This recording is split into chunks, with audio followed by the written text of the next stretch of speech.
Back in 1991, seeing Sonic pop up on screen and wag his finger was the beginning of something special for a lot of us. And listen, I get that there's people who don't like Sonic. Anything popular has its haters.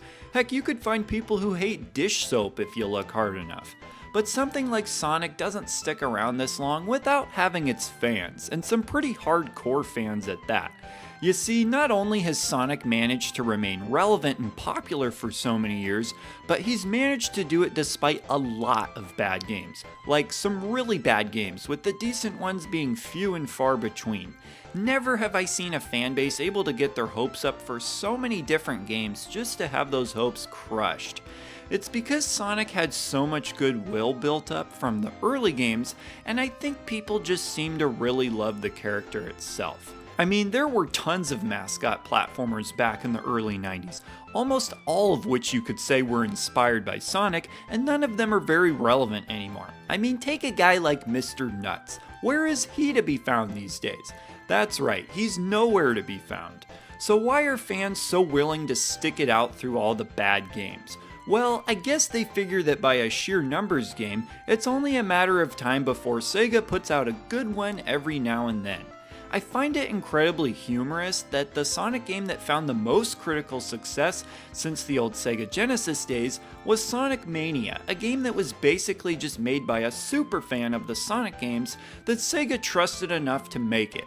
Props to Sega for having the humility to let him do that, but it would certainly be nice if Sega could make more great Sonic games themselves.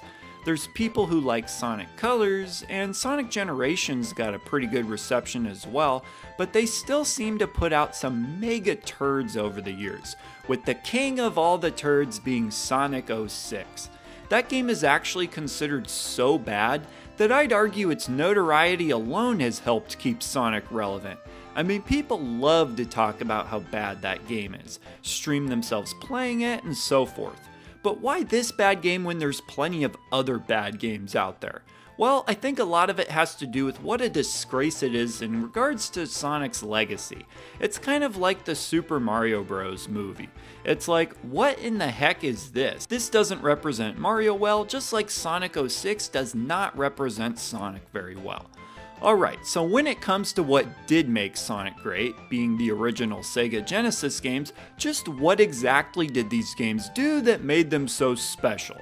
A lot of people will immediately point to the speed, and that's absolutely a huge part of it. I mean, that's what helped make the marketing angle so effective. Sonic was created to be exactly what Mario isn't. Sega wanted Mario to look like a chubby, happy-go-lucky plumber, which is still awesome in its own way if you ask me, compared to Sonic, who was edgy, fast, and had attitude. Not to mention, he was a hedgehog, an animal that a lot of kids didn't even know what it was back in the day. And, without even bringing up the fact that he's blue, Sonic doesn't really look like a real-life hedgehog. So props to Sega for some really creative interpretation around the animal. The same can't be said for the initial mock-up of the movie version, but luckily that didn't actually materialize. But how did Sonic's speed play out in the games themselves? Well, pretty dang well if you ask me, but I do find it interesting to point out that the original Sonic played more like a traditional platformer. However, the games that followed it really emphasized speed even more, and a big part of that is just having his spin dash move added in, where you can manually have him build up speed without using your environment. Don't get me wrong, the original game absolutely had some clever stage design around giving Sonic ways to build up speed, but the game had a ton of parts in it where you had to slowly and methodically progress your way through, which some people might actually like more. I'm just pointing out the difference.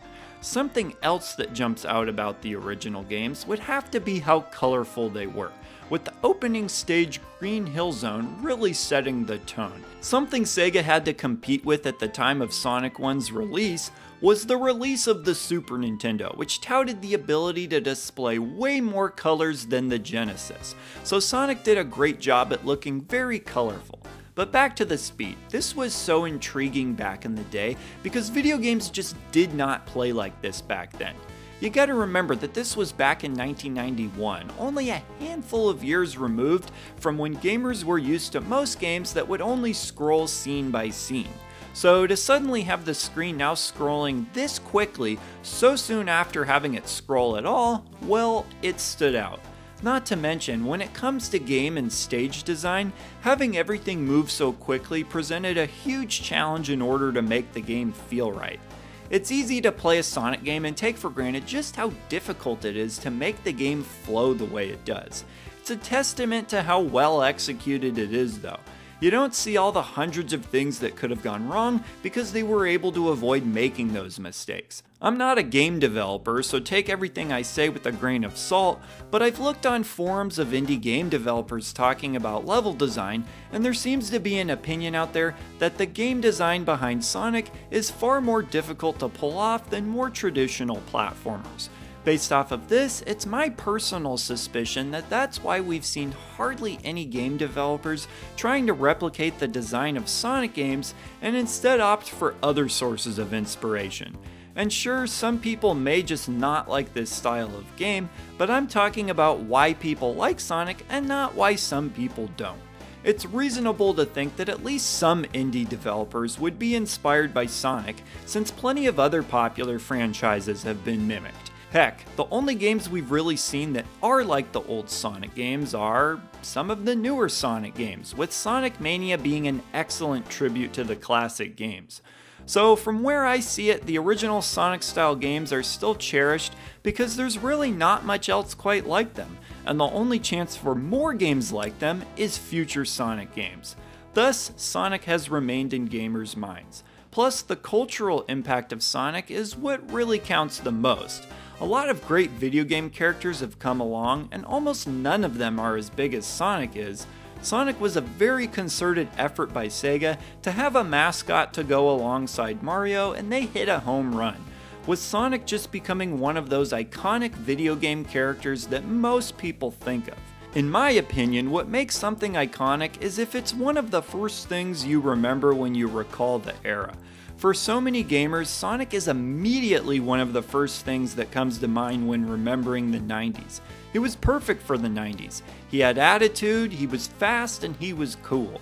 A lot of us remember how Sonic was famously the very first video game character to have its own float in the Macy's Thanksgiving Day Parade. And actually, is that parade still a big deal nowadays? I don't know, but it was then, and it just shows how popular and ingrained in American culture the character had become. Because those were such formative years for video games, Sonic was established as one of the seemingly permanent icons of video games. Nowadays we got movies, and I don't know what the future holds for Sonic, but I have a feeling he's not going anywhere anytime soon, even if that means more bad 3D Sonic games. Anyways, of course I'd like to know what all of you think of Sonic.